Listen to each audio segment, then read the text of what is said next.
तो इस एनिमे की शुरुआत काफी अजीब तरह से होती है, जहाँ पर चारों तरफ तेज हवाएं चल रही होती हैं और फिर हमें एक घर को दिखाया जाता है जहाँ पर एक औरत ये कहती है कि अभी इसके पेट में एक और बच्चा है। जिसके बाद हमें एक लड़की को दिखाया जाता है जो कि प्रेग्नेंट है और वो पहले ही एक बच्चे को जन्म दे चुकी है, पर अब भी उसके पेट में एक और बच्चा है। बूढ़ी अम्मा ये कहती है, मैं ये बात पहले से ही जानती थी कि ये एक ट्विंस को जन्म देगी। रुको, ऐसा मत करो, इसे पैदा होने में थोड़ा वक्त चाहिए। ये तुम क्या बातें कर रही हो, ये चीज इम्पॉसिबल है और ये हमारे हाथों में भी नहीं है। वो बूढ़ी अम्मा ये कहती है कि भले ही ये चीज इम्पॉसिबल है, पर इसे ऐसा करना होगा क्योंकि आगे चलकर ये बच्चे वो बनने वाले हैं जो कि डीमंस को कमांड देंगे। कहानी चेंज होती है और फिर हमें एक बंदे को दिखाया जाता है जो काफी सैड है और वो ये कहता है कि वो दोनों बच्चे जो दिन और रात को अलग अलग करेंगे वो दोनों ही तबाही पैदा हो चुकी हैं। और फिर हमें एक टोकरी को दिखाया जाता है जिसमें वो दोनों ही बच्चे हैं, जिसमें ये दोनों ही बच्चे काफी क्यूट लग रहे होते हैं, पर शायद बस अभी तक। फिर हमारी कहानी 16 साल बाद आगे जाती है जहाँ पर हमें एक बंदे को दिखाया जाता है जिसने आसमान में उड़ रही चिड़िया को काफी आराम से निपटा दिया होता है। इस बंदे के बाल एकदम पीले कलर के हैं और आंखें एकदम लाल हैं और वो आसमान में उड़ते हुए जेट्स को देखकर ये कहता है, अरे वाह कितने अच्छे ड्रैगन्स हैं, लगता है इन दोनों का ही पेट खराब है जिससे ये फाट कर रहे हैं। अब यूरू अपने शिकार को लेकर दोबारा से अपने गांव की तरफ लौट जाता है और हाँ, इस बंदे का नाम है यूरू, जहाँ पर एक और बंदा इसका इंतजार कर रहा होता है जो इसका दोस्त है जिसका नाम है डेंजी। डेंजी उसके ऊपर काफी गुस्सा कर रहा होता है कि तुम मुझे अपने साथ लेकर क्यों नहीं गए, और अगर तुम्हें माउंटेन्स पर कुछ हो जाता तो तुम्हारा साथ कौन देता। पर यूरू उसे समझाता है कि ऐसा कुछ भी नहीं होगा क्योंकि हमारे विलेज के लेफ्ट और राइट गार्डियंस मेरी रक्षा करने के लिए हमेशा तैयार हैं। इस गांव के सभी लोग यूरू को काफी पसंद करते हैं क्योंकि वो सभी की हेल्प करता है। अब ये दोनों ही घर आ जाते हैं जहाँ पर उनकी माँ उनसे कहती है कि वो उसकी हेल्प करे, पर डेंजी यहाँ से कल्टी मार लेता है, जिसके बाद उनकी माँ डेंजी के ऊपर काफी गुस्सा कर रही होती है। अबे ओए नल्ले, तू कुछ भी काम नहीं करता, कम से कम यूरू की तरह मेहनती बन जा। जिसके बाद यूरू अपनी छोटी बहन के बारे में पता करता है जिसका नाम है आशा।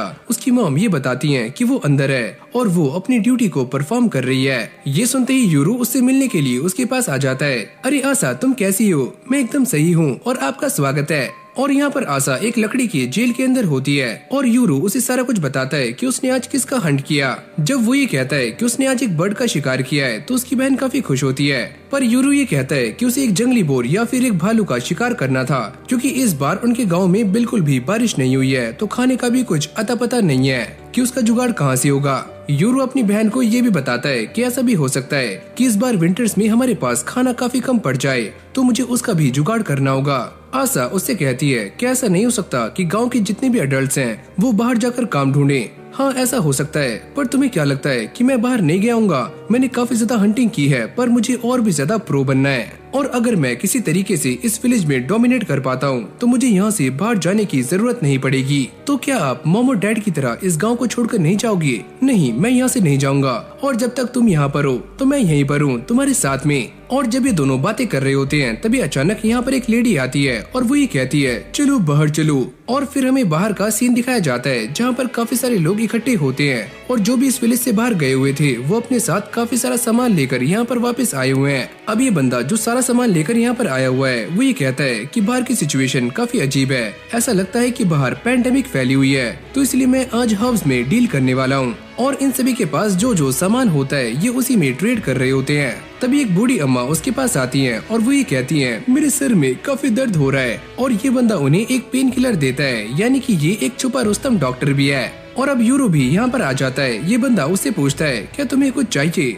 अरे नहीं, मुझे कुछ नहीं चाहिए। और तभी ये बंदा उसकी तरफ एक बॉल फेंकता है क्योंकि वो इसका डायलॉग पहले से ही जानता है कि यूरो उससे कुछ भी नहीं मांगेगा, पर अगर आशा के लिए कुछ है तो वो उसे दे दे। यूरो इस बॉल को देखकर काफी खुश होता है, जिसके बाद ये बंदा वापस चला जाता है। और फिर हमें दिखाया जाता है कि यूरो और डेंजी काम कर रहे होते हैं। डेंजी ये कहता है कि मैं भी इस गाँव से बाहर जाना चाहता हूँ। यूरो उससे पूछता है, क्या सच में बाहर की दुनिया इतनी अच्छी है? पर यूरो उससे मना करता है कि वो हमेशा ही इस गांव में रहना चाहता है और वो अपनी बहन को छोड़कर यहाँ से नहीं जाएगा। तो डेंजी उससे कहता है, एक काम करो, अपनी बहन को लेकर यहाँ से निकल जाओ और तुम दोनों आराम से घूम सकते हो। यूरो उससे कहता है कि वो मेरी एक काफी इम्पोर्टेंट जिम्मेदारी है, तो मैं ऐसा नहीं करूँगा। डेंजी उससे कहता है, पर तेरी बहन है कौन? तूने मुझे आज तक उससे नहीं मिलवाया, अबे मिलवा तो सही। डेंजी उसके ऊपर मक्खन लगाने का काफी ट्राई कर रहा होता है कि यूरो उसे अपनी बहन से मिलवा दे, पर यूरो उसे साफ मना कर देता है, चल बे निकल। अब ये दोनों ऐसे ही फाइट कर रहे होते हैं, पर तभी अचानक उन्हें किसी चीज की आवाज आती है और वो दोनों ही चौकन्ने हो जाते हैं। डेंजी ये कहता है कि मैं ये जानता हूँ कि वो पक्का एक ड्रैगन है। यूरू ये कहता है, अरे हाँ मैंने भी वो आवाज पहले सुनी है। और फिर हमें दिखाया जाता है आसमान में एक एरोप्लेन और ये आवाज उसी की होती है और उसके अंदर से ही धुआं बाहर निकल रहा होता है जिसको ये ड्रैगन समझ रहे हैं। और तभी अचानक हम ये देखते हैं कि इस पूरे विलेज के ऊपर 2 हेलीकॉप्टर्स उड़ने शुरू हो जाते हैं और ये सारे के सारे गाँव वाले उसे काफी गौर से देख रहे होते हैं क्योंकि यहाँ पर काफी तेज हवाएं चल रही होती हैं। और तभी अचानक एक बंदा किसी गांव वाले का सर उड़ा देता है और जंगल में चारों तरफ मिलिट्री आ जाती है। एक बंदा गांव वाले को गन से उड़ा देता है। अब कुछ बंदे ग्रैनी के पास आते हैं और वो भी उन्हें देखकर काफी हैरान हो रही होती है कि आखिरकार ये लोग कौन हैं और यहाँ पर क्या कर रहे हैं। लगता है हमारा बैरियर टूट चुका है और शायद ये सारे यूरू के पीछे हैं, तो जल्दी से उसे लाओ और छुपा दो। अब अगले सीन में हम ये देखते हैं कि इस गाँव के काफी सारे लोग मारे जा चुके हैं और कुछ की हालत काफी खराब है। डेंजी और यूरू भी ये सारा कुछ देख रहे होते हैं और तभी डेंजी अपनी माँ के लिए भागता है क्योंकि उसे अपनी माँ की चिंता हो रही होती है। आगे जाते हुए वो ये देखते हैं कि सामने 2 आर्मी के बंदे खड़े हुए हैं। यूरो उनके ऊपर एरो से अटैक करता है पर वो इनके ऊपर गोलियां बरसा रहे होते हैं। डेंजी की ये सारा कुछ देखकर काफी फटनी शुरू हो जाती है पर शायद से यूरो ने इन दोनों को ही मार दिया है। इस गन को देखकर यूरो को समझ नहीं आता कि आखिरकार ये क्या चीज है, पर ये जो भी चीज है काफी खतरनाक है। अभी ऐसे ही आर्मी वालों को इंजर्ड करते हुए आगे भाग रहे होते हैं और आसमान में हेलीकॉप्टर को नोटिस कर रहे होते हैं। इन्हें ऐसा लगता है कि वो ड्रैगन है। जिसके बाद ये दोनों ही गाँव के गेट के पास आ जाते हैं। वो ये देखते हैं कि यहाँ पर 2 हेलीकॉप्टर्स आसमान में उड़ रहे हैं। यूरू ये सोचता है कि शायद वो इनसे जीत नहीं पाएंगे। डेंजी को अपनी माँ की चिंता हो रही होती है और यूरो को भी अपनी बहन के लिए वहाँ जाना होगा। जिसके बाद वो एक पत्थर को उठाना शुरू करता है और डेंजी से उसमें हेल्प मांगता है। और तभी अचानक हम ये देखते हैं कि इन दोनों ही गार्डियंस में से किसी एक के नीचे एक सीक्रेट रास्ता होता है जिससे कि वो आसानी से गांव में जा सकते हैं। यानी कि इसी तरह ही ये दोनों डिवाइन गार्ड्स पूरे विलेज को प्रोटेक्ट करने वाले थे। अब अगले सीन में हमें रेड हुडी में एक लड़की को दिखाया जाता है और वो सभी गाँव वालों के सामने खड़ी होती है। अरे गाँव वालों तुम कैसे हो? और वो सारे उसे देखकर काफी हैरान हो रहे होते हैं कि ये कौन है। लेकिन तभी हम ये देखते हैं कि ये लड़की अपने हाथ के जेस्चर से सामने खड़े हुए सारे के सारे लोगों को मारना शुरू कर देती है और ये उन्हें काफी गंदे तरीके से मार रही होती है। यहाँ तक कि इसने औरतों को भी छोड़ा नहीं होता।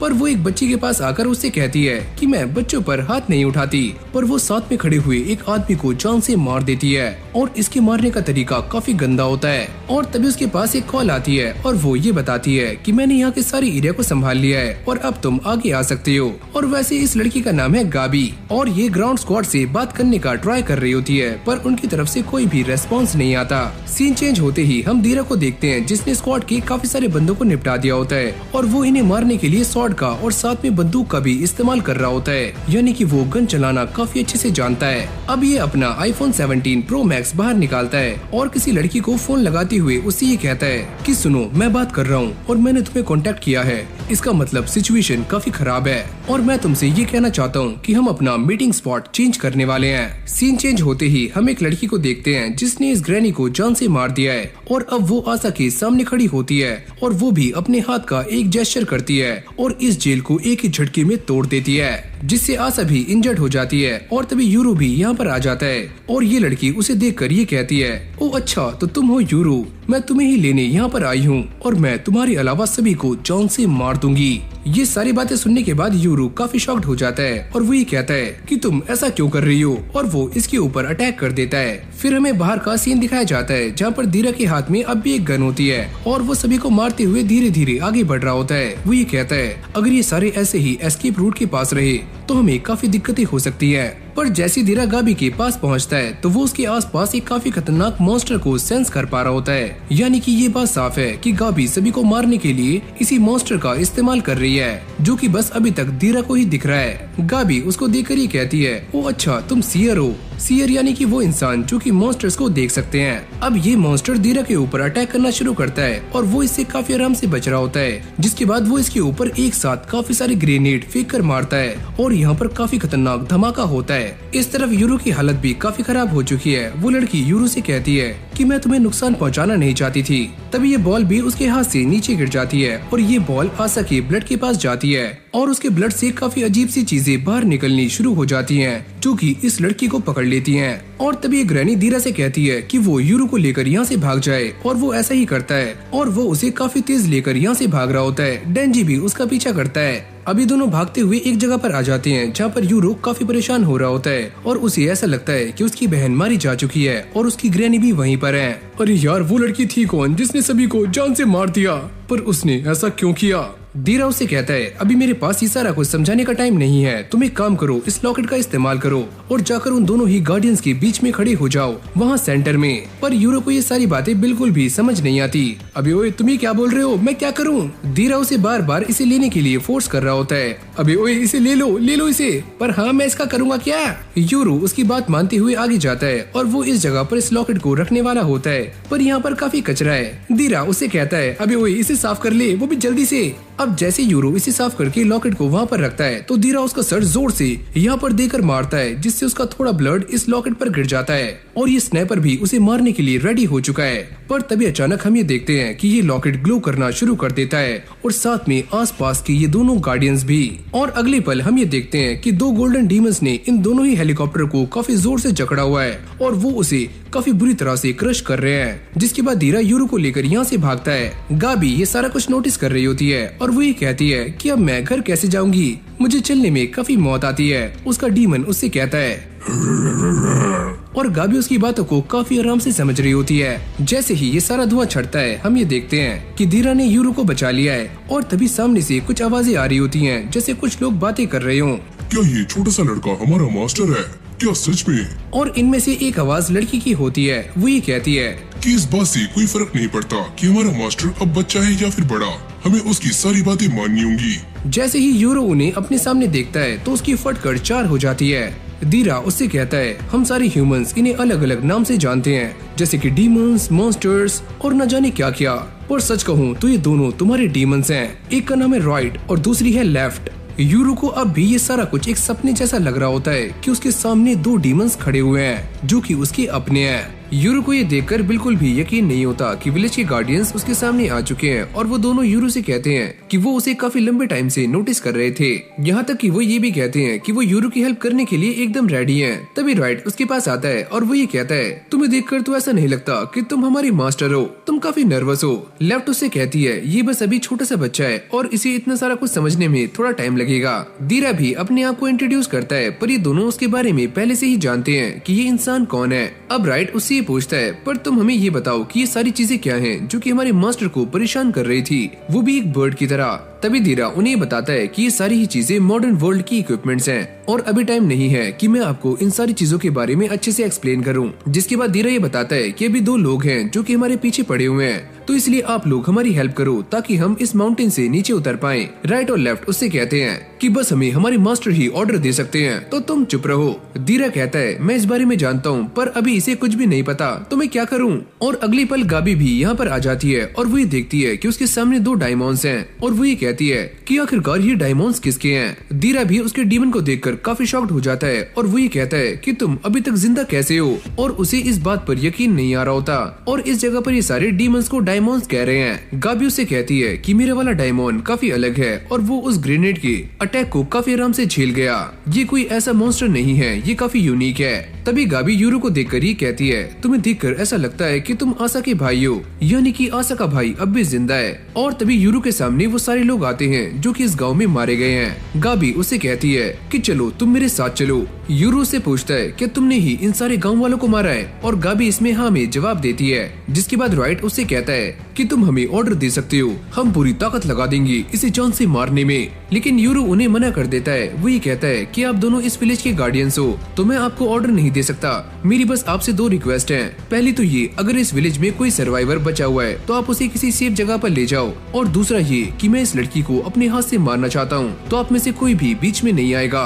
राइट ये बातें सुनने के बाद काफी खुश हो जाता है और उसे आइडिया काफी अच्छा लगता है। अब अगले सीन में हमें दोबारा से आशा को दिखाया जाता है जो कि इस ओल्ड लेडी को पटक कर मारती है, और वो ये कहती है कि अभी तो मैं यहाँ से जा रही हूँ, पर तुम्हें उस बात का भुगतान करना होगा जो कि तुमने की थी। और ये बोलने के बाद वो यहाँ से निकल जाती है और फिर हमें दोबारा से राइट को दिखाया जाता है जो कि गाबी पर अटैक करने के लिए सामने से आता है। पर जैसी गाबी उससे बचती है तो वो उड़ते हुए उससे कहता है कि तुम्हें लेफ्ट से बचकर रहना है, वो लड़की काफी खतरनाक है, उसके अंदर काफी गुस्सा है। और अगली पल हम ये देखते हैं कि लेफ्ट गाबी की एक जोरदार किक मारती है जिससे वो उड़कर काफी दूर जाकर गिरती है और इसी मौके का फायदा उठाकर यूरू उसके ऊपर एरो से शूट कर देता है जो कि उसके पैर के आर पार हो जाता है। अब जैसे वो दूसरे एरो से गाबी पर अटैक करने वाला होता है तभी उसका डायमंड उसे लेकर यहाँ से उड़ जाता है और यूरू ये देखकर काफी शॉक था। इस तरफ राइट ये नोटिस करता है कि सामने एक लड़की है और वो इसे उठा रहा होता है, पर इस लड़की को बिल्कुल भी अंदाजा नहीं होता कि उसके आसपास कौन है, क्योंकि नॉर्मल इंसान डायमंड्स को देख नहीं सकते। पर अगली पल हम ये देखते हैं कि राइट अपनी पावर्स का इस्तेमाल करते हुए उस लड़की के सामने आ जाता है और वो ये कहता है, अरे ओए बच्ची तुम कैसी हो, और वो इसे देखकर दोबारा से बेहोश हो जाती है।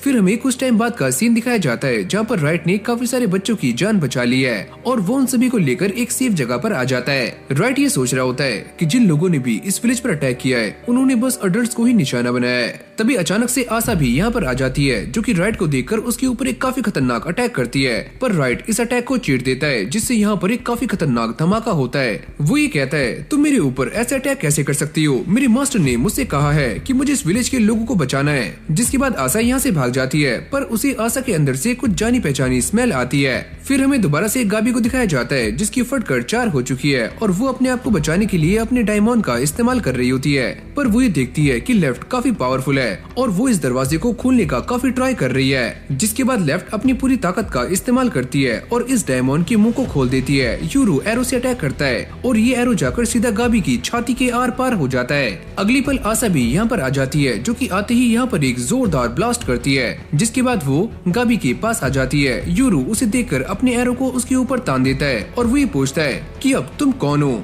और वो ये कहती है, मैं तुम्हारी बहन आशा हूँ। पर मेरी बहन इतनी बड़ी कैसे हो सकती है, वो कभी भी इतनी लंबी नहीं थी। पर यूरो को उसकी बातों पर बिल्कुल भी यकीन नहीं होता। तभी राइट भी यहाँ पर आ जाता है और वो ये बताता है कि मुझे इसकी बॉडी के अंदर से बिल्कुल वैसी ही स्मेल आ रही है जैसे कि तुम्हारी बॉडी में से, यानी कि तुम दोनों सिबलिंग्स हो। अब जैसे यूरो ये सुनता है तो वो काफी शॉक्ड हो जाता है, जिसके बाद वो आशा से ये पता करता है कि आखिरकार वो लड़की कौन थी जो कि इतने टाइम से हमारे साथ रह रही थी। अब आशा उसे सारा कुछ एक्सप्लेन करना शुरू करती है कि हमारे पेरेंट्स 10 साल पहले इस गांव से चले गए थे और वो अपने साथ मुझे भी लेकर गए थे, पर ये गांव वाले इस बात को नहीं चाहते थे कि आप भी यहाँ से चले जाओ, तो इसलिए उन्होंने एक नई आशा बनाई और वो ये जानते थे कि जब तक आपकी बहन यहाँ पर रहेगी तो आप इस विलेज को छोड़कर यहाँ से नहीं जाओगे। और जैसे वो यूरो को ये सारी बातें समझा देती है, पर अब भी उसे काफी गुस्सा आ रहा होता है और उसने आशा के ऊपर अपनी एरो को ताना हुआ होता है। तभी धीरा उससे कहता है, अगर तुम अपने भाई से मिल चुकी हो तो तुम पीछे हट सकती हो, पर यूरो इस बात के लिए मना कर रहा होता है। धीरा उसे समझाने का काफी ट्राई करता है कि शायद तुम नहीं जानते, ये लोग तुम्हारे लिए ही यहाँ पर आए हैं और ये लोग काफी स्ट्रॉन्ग है और अगर ये चीजें ऐसी ही चलती रही तो विलेज वालों को काफी नुकसान हो सकता है। यूरो उनसे कहता है कि वो गाबी को जान से नहीं मारेगा अगर ये सारे गाबी को लेकर यहाँ से चले जाते हैं, और आशा उसकी बातों को मान लेती है। जिसके बाद यूरो अपने साथियों के साथ यहाँ से निकल जाता है और अब गाबी आशा से ये पूछती है कि तुमने उसे पकड़ा क्यों नहीं। आशा उससे कहती है कि मैं बस उसके दिल का दर्द देखना चाहती थी और मैं इस बात से काफी खुश हूँ कि मेरा भाई अब भी जिंदा है, और ये बात सोचते ही उसकी आंखों में आंसू आ जाते हैं। अगली पल ग्रैनी दोबारा से इस विलेज के बैरियर को एक्टिवेट करना शुरू कर देती है और गाबी आशा से कहती है कि हमें काफी जल्दी यहाँ से निकलना होगा वरना हम इस विलेज में ही ट्रैप हो जाएंगे। अब अगले सीन में हमें कुछ लोगों को दिखाया जाता है जो कि ट्रैकिंग करने के लिए इस माउंटेन पर आए होते हैं और वो इसी के बारे में बातें कर रहे होते हैं कि उन्हें कुछ टाइम पहले कुछ चॉपर्स की आवाज सुनाई दी थी और वो ये कहते हैं कि शायद से वो चॉपर्स यहाँ पर इसलिए आए होंगे क्योंकि इस माउंटेन पर ऐसी काफी सारी चीजें हैं जिनके बारे में किसी को भी पता नहीं है और कोई भी इतनी ऊपर नहीं जाता। ये बंदा कहता है कि उस जगह पर एक ऐसा विलेज भी है जो कि अपने आप ही गायब हो जाता है। अगर कोई इंसान वहाँ पर जाता है तो वो कभी भी वहाँ से लौटकर नहीं आता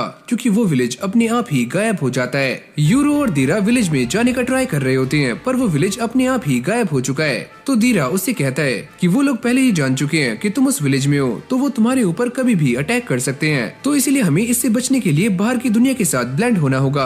और अब ये दोनों बाहर आ जाते हैं जहाँ पर धीरा की एक दोस्त जिसका नाम है हाना वो इन दोनों का इंतजार कर रही होती है। लेकिन अगली पल वो धीरा पर काफी गुस्सा करती है। वो ये कहती है, पर तुमने मुझसे कहा था कि तुम एक इंसान को लेकर यहाँ पर आओगे, पर ये 2 डायमंड्स यहाँ पर क्या कर रहे हैं। यानी कि हाना भी डायमंड्स को देख सकती है एकदम धीरा की तरह। जिसके बाद धीरा उसे बताता है कि इस टाइम यूरो की जान काफी खतरे में है तो उन्हें काफी जल्दी यहाँ से निकल जाना चाहिए। अब जैसे ही राइट और लेफ्ट इस गाड़ी को चेक करते हैं तो उन्हें समझ नहीं आता कि आखिरकार ये क्या चीज है। जिसके बाद हाना उन सभी के सामने अपने आप को इंट्रोड्यूस करती है और वो ये बताती है कि वो धीरा की जूनियर है। अब धीरा उन दोनों ही डायमंड से ये पूछता है, क्या तुम्हें अपने आसपास किसी और डायमंड की होने का एहसास हो रहा है। पर वो इस चीज के लिए मना कर देते हैं। दीरा ये कहता है तो फिर चलो हमें जल्दी से जल्दी किसी क्राउडेड प्लेस पर जाना होगा, अब जल्दी से गाड़ी में बैठ जाओ। यूरू कहता है क्या मैं इसमें जाऊंगा, ये है क्या चीज। जिसके बाद हाना उन्हें सारा कुछ एक्सप्लेन करती है कि ये गाड़ी एक घोड़े की तरह है जो काफी तेज भागती है, और ये सुनते ही सारे समझ जाते हैं। इस तरफ आसा और गाबी अपने साथियों का इंतजार कर रहे होते हैं और कुछ टाइम के बाद उनके साथी यहाँ पर आ जाते हैं।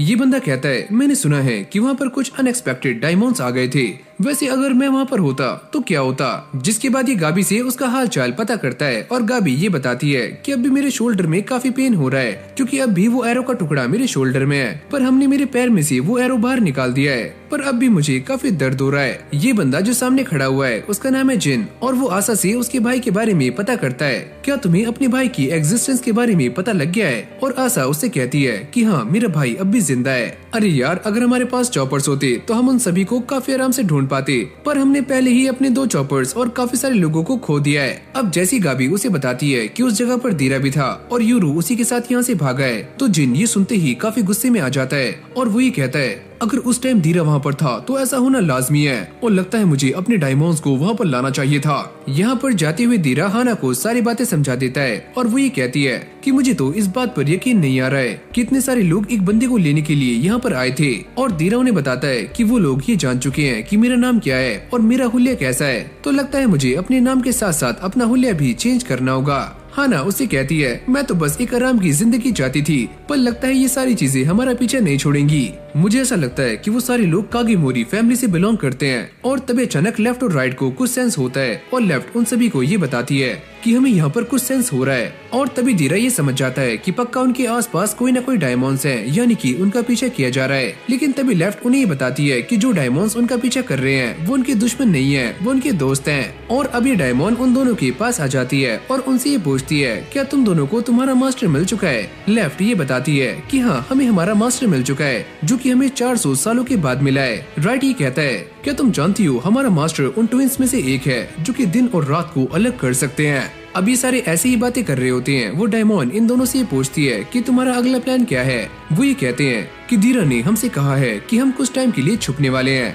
और ये सुनते ही वो डायमंड यहाँ से चली जाती है, जिसको देखकर धीरा और हाना काफी शॉक्ड हो रहे होते हैं। पर यूरो को ये बात समझ नहीं आती कि ऐसा क्या हुआ है। और अभी दोनों यूरो को ये बताते हैं कि वो कोई नॉर्मल डायमंड नहीं थी, उनका नाम था होशिरा सामा, और वो एक गॉड डायमंड है जो कि नॉर्मल डायमंड से काफी अलग होते हैं। अरे वाह, मैंने अपनी लाइफ में एक गॉड डायमंड को देख लिया, मुझे इस बात पर बिल्कुल भी यकीन नहीं हो रहा है। राइट और लेफ्ट को ये सुनकर बिल्कुल भी अच्छा नहीं लगता, क्योंकि वो दोनों भी डायमंड्स हैं, पर उनकी इज्जत इन गॉड डायमंड से थोड़ी सी कम है। जाते हुए यूरू हाना से ये पता करता है क्या इस वर्ल्ड में अलग अलग तरह के डायमंड्स हैं, और हाना उसे सारा कुछ एक्सप्लेन करती है कि इस वर्ल्ड में लोगों ने डायमंड्स को अलग अलग कैटेगरीज में बांटा हुआ है। कुछ गॉड होते हैं, कुछ नॉर्मल स्पिरिट्स, और कुछ तो ऐसे होते हैं जो कि इंसानों के साथ एक नॉर्मल लाइफ स्पेंड करते हैं, और कुछ गुड फॉर्च्यून लाते हैं, और कुछ तो इतने तेज होते हैं कि वो इंसानों को क्रिमिनल एक्टिविटीज में इन्वॉल्व करते हैं, यानी कि उनका ब्रेन वॉश करते हैं ताकि वो क्रिमिनल एक्टिविटीज में घुस जाएं। धीरा उसे बताता है कि जिस डायमंड ने उनके ऊपर अटैक किया था वो एक pair of upper and lower जो है, जो कि एक कॉम्बैट टाइप का डायमंड है।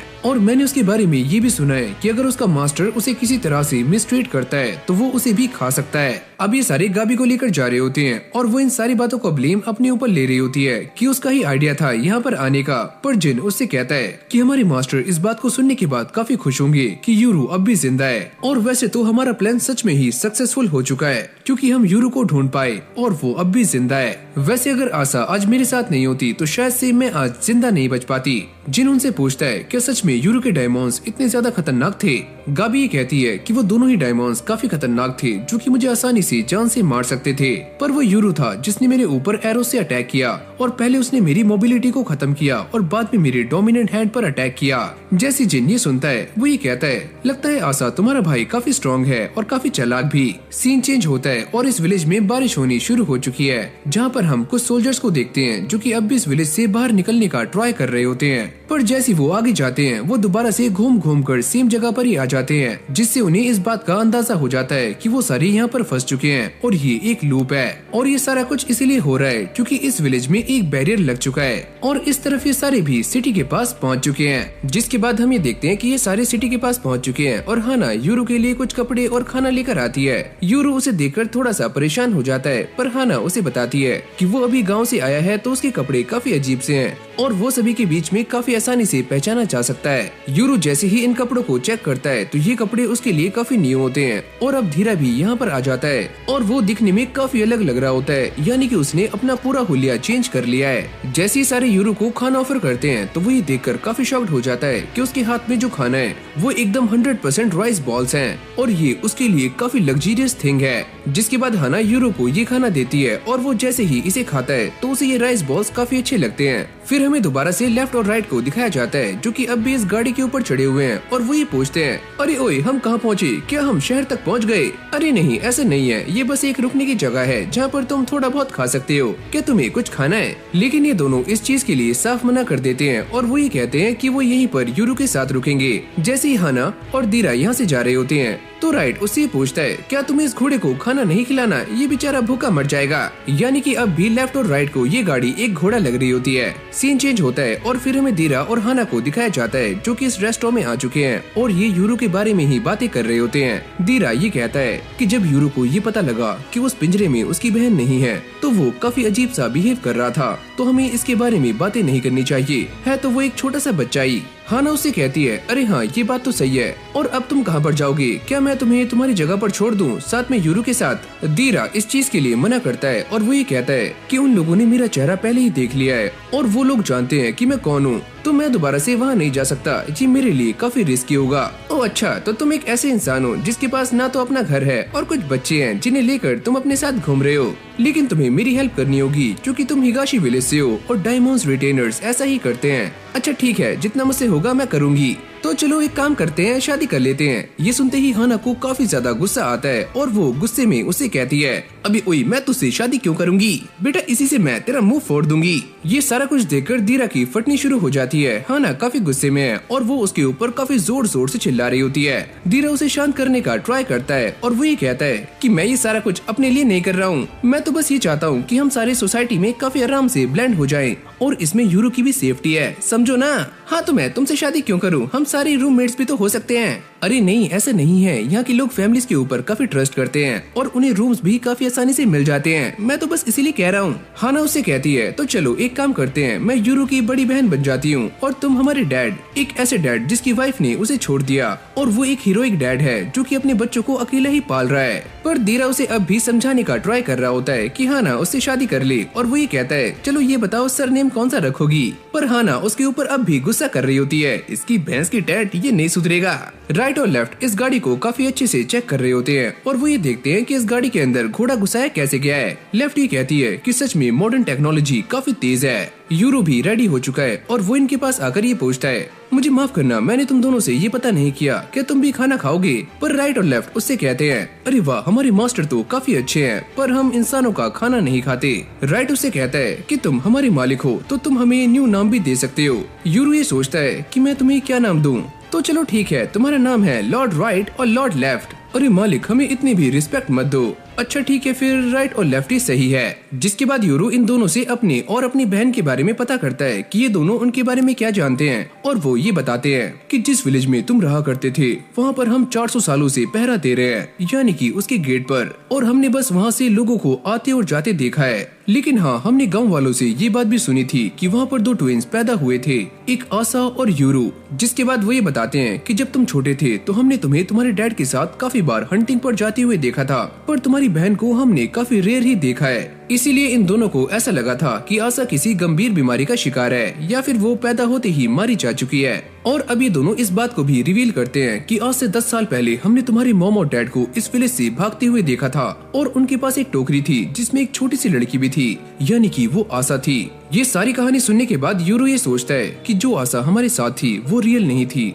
शायद वो इस बात को जानती होगी कि मेरे पेरेंट्स कहाँ पर गए हैं। जिसके बाद हाना और दीरा भी यहाँ पर आ जाते हैं और वो ये कहते हैं कि आज से हम दोनों तुम्हारे गार्जियन बनने वाले हैं और हाना को इस पर काफी गुस्सा आ रहा होता है। दीरा उससे कहता है कि हम कुछ टाइम और तक ड्राइव करेंगे, अगर तुमने हल्का होना है तो तुम वॉशरूम जा सकते हो, पर मैं तो पहले ही झाड़ियों में हल्का हो आया। फिर हाना यूरो से कहती है कि तुम्हें गाड़ी के ऊपर भी बैठना नहीं चाहिए, मैं तो बस ऐसे ही बैठ गया था क्योंकि लेफ्ट और राइट भी बैठे थे। ये सारे उसे काफी अच्छे से एक्सप्लेन करते हैं कि आम लोग डायमंड्स को देख नहीं सकते, बस कुछ लोगों के पास ही ऐसी एबिलिटीज होती हैं जो कि डायमंड्स को देख पाते हैं, या फिर डायमंड्स खुद अगर चाहें तो वो अपने आप को इंसानों के लिए विजिबल बना सकते हैं। अब अगले सीन में ये सारे यहाँ से निकल जाते हैं और जाते हुए उन्हीं लोगों के बारे में बातें कर रहे होते हैं जिन्होंने इनके ऊपर अटैक किया था। दीरा ये बताता है कि वो लोग हमारे ही विलेज की एक ब्रांच है, पर उनके थॉट्स हमसे काफी अलग थे और इसीलिए उन्होंने विलेज को छोड़कर बाहर की दुनिया में अपने आप को एस्टेब्लिश किया। हाना ये कहती है कि मैं तो ऐसे लोगों से बिल्कुल भी भिड़ना नहीं चाहती। अब जाते हुए दीरा यूरू को ये बता रहा होता है कि वो लोग कागीमुरी क्लैन से हैं और हमारे पास जो ट्विंस थे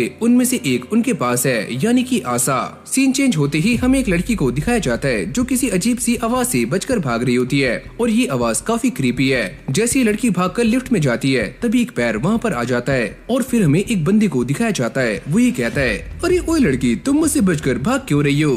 अरे हट जाओ बदमाश, मुझे छोड़ दो, मेरे पास मत आओ, मुझे तुम्हारे पास आना ही होगा, तभी तो मैं तुम्हें जान से मार सकता हूँ। और जैसे ये बंदा इस लड़की को मारने वाला होता है तभी अचानक ये लड़की एक चीज में ट्रांसफॉर्म हो जाती है। पर तभी सीन चेंज होता है और हमें जिन को दिखाया जाता है जो कि उसी लड़की से बात कर रहा होता है। वो ये कहता है कि जो इंसान तुम्हारा पीछा कर रहा था उसका मैटर सॉल्व हो चुका है। अगली पल हम ये देखते हैं कि ये मॉन्स्टर इस बंदे को खा जाता है और जिन उस लड़की से ये कहता है कि अब आप बेफिक्री से अपने काम पर जा सकती हो। फिर हमें उसी लड़की को दिखाया जाता है और जैसे इस लिफ्ट का दरवाजा खुलता है तो उसे काफी अजीब सा महसूस होता है। जिन यहाँ पर आता है और वो इससे पूछता है, क्या तुम इन डायमंड्स को देख पाती हो? पर यहाँ पर कुछ भी ऐसा नहीं होता, यानी कि ये लड़की डायमंड्स को देख नहीं पाती। जिन उससे कहता है कि तुम इसके बारे में किसी को भी मत बताना। यहाँ पर ये सारे अब भी गाड़ी में सफर कर रहे होते हैं और जाते हुए दीरा यूरू को अपने बारे में सारा कुछ एक्सप्लेन करना शुरू करता है और वो ये कहता है कि हमारे पूर्वज इस निचली दुनिया में काफी पहले से रह रहे हैं और हमारी जो जॉब है यानी कि डायमंड्स रिटेनर्स वो हमें हमारे पूर्वज से ही मिली है।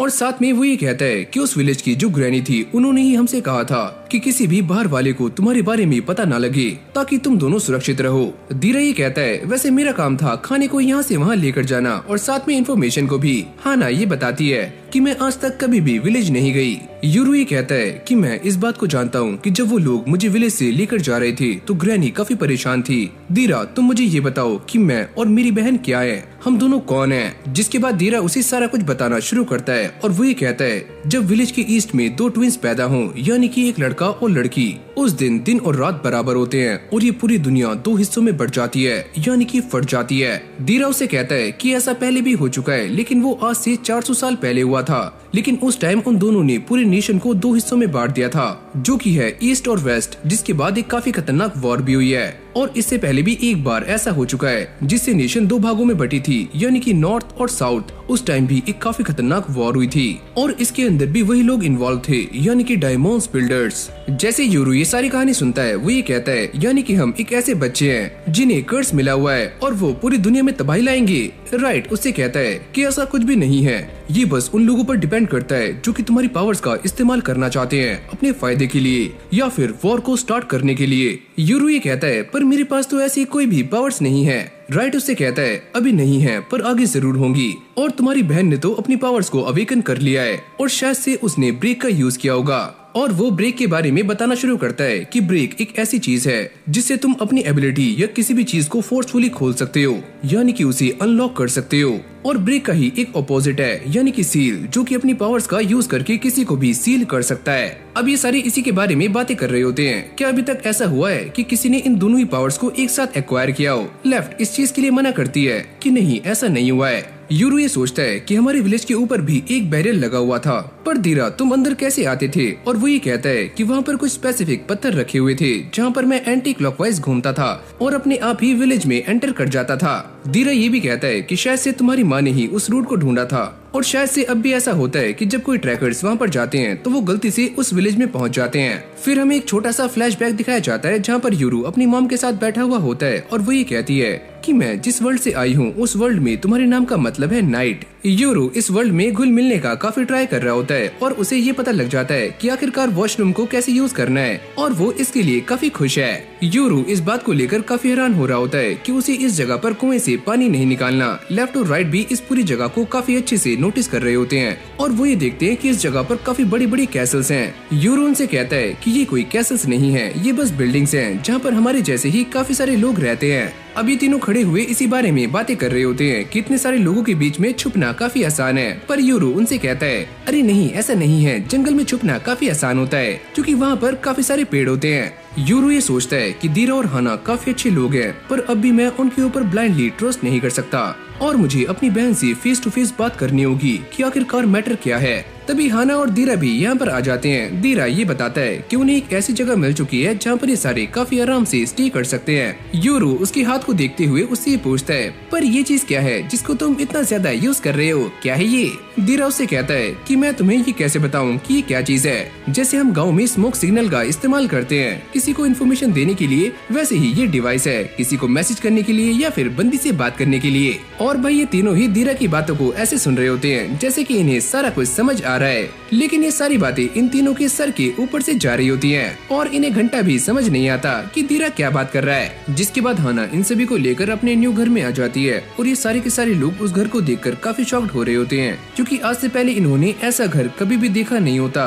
और जैसे वो यूरो को उसका रूम दिखाती है तो वो इसे देखकर काफी शॉक्ड हो जाता है, क्योंकि यहाँ पर एक मैट बिछा हुआ होता है जो कि उसके लिए काफी रेयर है और वो इसे देखकर पागल सा हो जाता है। अरे वाह क्या मस्त चीज है। यूरू हाना से पूछता है क्या मैं सच में यहाँ पर सो सकता हूँ? तभी हाना के डायमंड्स यहाँ पर आ जाते हैं जो कि उसके जोरदार पंजे मारते हैं। अबे ओए ये तुम क्या कर रहे हो? ये आवाज सुनते ही लेफ्ट और राइट भी यहाँ पर आ जाते हैं, जिसके बाद हाना इन सभी के सामने अपने दोनों ही डायमंड्स को इंट्रोड्यूस करती है। दीरा भी यहाँ पर पहुँच चुका है। यूरू उससे कहता है क्या सच में ये दोनों कुत्ते बिल्ली डायमंड्स हैं? और वो ये कहता है कि हाँ ये दोनों ही डायमंड्स हैं। ये सुनते ही वो दोनों दोबारा से गुस्सा हो जाते हैं और यूरू पर अटैक कर देते हैं। राइट उससे कहता है कि तुम्हें इनकी रिस्पेक्ट करनी चाहिए। अब अगले सीन में हम ये देखते हैं कि यूरू ये देखकर काफी शॉक्ड हो रहा होता है कि हाना का एक लास्ट नेम है और दीरा के बारे में सभी को पता लग चुका है, तो अब ये सारे हाना का ही लास्ट नेम यूज करने वाले हैं। यूरू की फटकर 4 हो जाती है। वो ये कहता है तुम दोनों के पास ही लास्ट नेम है, इसका मतलब तुम दोनों ही रॉयलिटी हो। मुझे माफ करना, मैं काफी देर से तुमसे ऐसे बिहेव कर रहा था। दीरा भी मौके का फायदा उठाकर हाना को छेड़ना शुरू कर देता है और वो ये कहती है कि वैसे तो मेरे पास काफी सारी प्रॉपर्टीज हैं, पर वो मेरी फैमिलीज की हैं। यूरो से कहता है कि मैं वहाँ पर शिकार कर सकता हूँ। दीरा उससे कहता है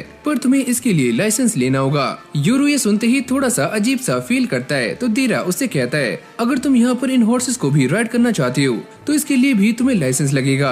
अरे यार क्या मुसीबत है। इस तरफ आशा अपनी पावर्स को कंट्रोल करने का ट्राई कर रही होती है और वो अपनी पावर से एक एप्पल को पील कर रही होती है और जैसे वो इसे तोड़ने का ट्राई करती है तो पीछे ब्लास्ट हो जाता है। अगली पल यहाँ पर एक आदमी आता है जो कि कागेमोरी फैमिली का हेड है। अरे वाह आशा, तुम तो काफी मेहनत कर रही हो, ऐसे ही लगी रहो। आशा उससे कहती है कि मैंने आपकी यार्ड को डिस्ट्रॉय कर दिया है, सुनो जिन इसको साफ करो। और अगली पल जिन का डायमंड यहाँ पर आता है जो कि सारे कूड़े को एक बार में ही साफ कर देता है। आशा उनसे पूछती है कि वो यहाँ पर क्या कर रहे हैं। वो ये कहते हैं कि मैं गाबी के लिए एक गिफ्ट लाया हूँ ताकि वो काफी जल्दी सही हो जाए। जिसके बाद ये सारे गाबी के पास आ जाते हैं और उसे एक एप्पल ऑफर कर रहे होते हैं, पर इनके पास उसे काटने के लिए कोई भी नाइफ नहीं होता। जिन अपने डायमंड को यहाँ पर बुलाता है और वो इसके अंदर से एक नाइफ को बाहर निकालता है, पर गाबी इसके लिए साफ मना कर देती है कि मैं इस नाइफ से कटी हुई किसी भी चीज को नहीं खाऊंगी, क्योंकि उसे ऐसा लगता है कि इस नाइफ के ऊपर पक्का किसी न किसी का ब्लड जरूर होगा। अरे गाबी, मैं ही चाहता हूँ कि तुम अपनी रिकवरी पर ध्यान दो और आशा तुम इसके साथ रहना।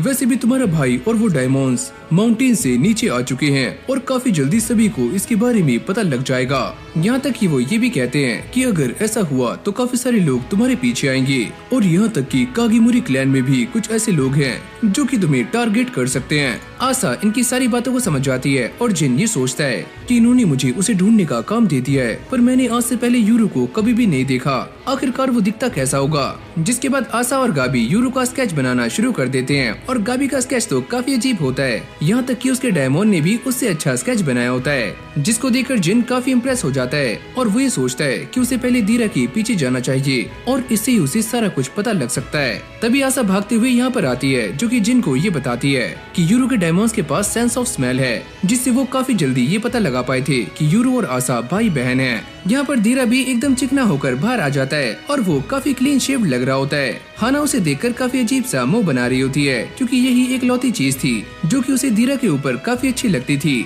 और अब वो भी खत्म हो चुकी है। एक काम करो, तुम मर जाओ। ये सुनते ही दीरा का मुंह लटक जाता है, जिसके बाद वो ये पूछता है कि यूरो कहाँ पर गया और हाना उसे सारा कुछ एक्सप्लेन करती है कि वो घूमने के लिए बाहर गया हुआ है और तुम उसके बारे में चिंता मत करो, उसके पास राइट और लेफ्ट हैं। दीरा ये कहता है अरे हाँ वो सब तो ठीक है, पर मेरा वेपन कहाँ पर है, मैंने उसे यहीं पर रखा था।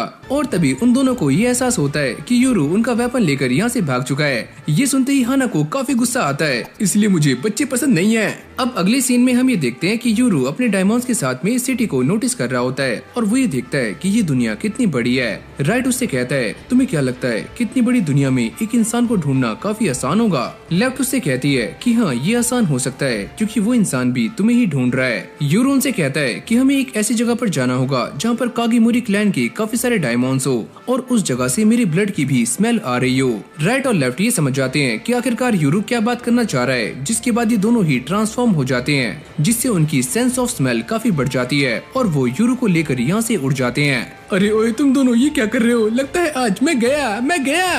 अब अगली पल इन दोनों को वो जगह मिल जाती है जहाँ से आशा की ब्लड की स्मेल आ रही होती है, पर नीचे उतरते ही यूरो की हालत काफी खराब हो जाती है और वो बार बार उल्टियाँ कर रहा होता है। राइट उससे कहता है कि मालिक, हम उस जगह पर पहुँच चुके हैं जिसके बारे में आपने बताया था। लेफ्ट ये कहती है कि फाइनली हम उस जगह पर आ चुके हैं, अगर वो हमारे सामने आते हैं तो क्या हम उन्हें जान से मार सकते हैं? पर यूरो उसे इस चीज के लिए मना करता है कि पहले वो उनसे बात करेंगे। लेफ्ट उसे समझाती है कि मास्टर, इंसान और डायमंड्स एक जैसे नहीं होते, वो इंसानों से काफी अलग होते हैं और कुछ डायमंड्स तो ऐसे हैं जिन्हें दूसरों को मारने के लिए किसी भी रीजन की जरूरत नहीं होती। तभी अचानक राइट को आशा के ब्लड की स्मेल आती है और ये सारे एक अंडरग्राउंड पार्किंग में आ जाते हैं जहाँ पर जिन अपने साथियों के साथ में है। यूरो और उसके डायमंड्स इन सभी को नोटिस कर लेते हैं। राइट उससे कहता है कि आपको इन सभी से सावधान रहना होगा। अगर ये सारे इस बात को जानते हैं कि आप यहाँ पर हो तो वो ये भी जानते होंगे कि आपके डायमंड्स भी यहीं पर होंगे। पर जैसे यूरो आशा को यहाँ पर देखता है तो वो उसे देखकर काफी गुस्से में आ जाता है और जैसे वो उसे जान से मारने के लिए आगे जाता है तो राइट उसे रुकाने की काफी कोशिश करता है, क्योंकि वो इस बात को जान चुका है कि ये आशा असली आशा नहीं है। अगली पल जिन का डायमंड यहाँ पर आ जाता है जो कि यूरो को अपने मुंह में कैद कर लेता है। फिर हमें ये दिखाया जाता है कि जिन के पास एक ब्लड का सैंपल है जो कि आशा का है और वो इस बात को काफी अच्छे से जानता था कि यूरो के डायमंड्स के पास सेंस ऑफ स्मेल है, जिससे वो उसे सेंस करते हुए यहाँ तक आ जाएंगे। और ऐसा ही हुआ। जिन उसे देखकर ये समझ जाता है कि यही आशा का भाई है। और फिर हमें दोबारा से हाना और दीरा को दिखाया जाता है जहाँ पर हाना काफी परेशान हो रही होती है और वो दीरा से ये कहती है कि हमें काफी जल्दी यूरो को ढूंढना होगा क्योंकि वो इस वर्ल्ड के बारे में कुछ भी नहीं जानता। दीरा भी इस बात के लिए अग्री करता है, पर वो ये कहता है पर तुम्हें तो बच्चे पसंद नहीं थे। हाना उससे कहती है अरे हाँ वो तो सही है, पर वो इस जगह के बारे में ज्यादा कुछ नहीं जानता और वो एक रजिस्टर्ड सिटीजन भी नहीं है। हाँ ये बात तो सही है, तो उसके पास कोई भी लाइफ इंश्योरेंस नहीं होगा, नहीं आधार कार्ड न पैन कार्ड, लगता है हमें ही उसके सारे बिल्स भरने पड़ेंगे। और ये बात सोच कर उसकी फटकर चार हो रही होती है, जिसके बाद हाना अपने डायमंड से ये कहती है कि वो दोनों यूरो को ढूंढे, पर वो ऐसा करने में मुंह बना रहे होते हैं, लेकिन ये उनके मालिक का ऑर्डर है तो उन्हें ऐसा करना होगा। दीरा ये देखकर काफी शॉक्ड हो जाता है कि हाना के डायमंड्स मॉडर्न टेक्नोलॉजी का इस्तेमाल कर सकते हैं, यानी कि ये बिल्ली एक मैप पर यूरो को सर्च कर रही होती है। तभी ये बात सामने आती है कि यूरो लेफ्ट और राइट के साथ एक ही रात में टोक्यो पहुंच चुका है। दीरा ये सुनते ही काफी शॉक्ड हो जाता है। वो ये सोचता है कि पक्का यूरो के पास वहाँ जाने का कोई न कोई रीजन होगा। यहाँ पर जिन यूरो के सामने खड़ा हुआ उसे सारा कुछ एक्सप्लेन कर रहा होता है कि कैसे उसने ये ट्रैप बिछाया था जिसमें यूरो फंस चुका है और हम लोग सच में काफी लकी हैं कि तुम सीधे ही हमारे जाल में फंस गए।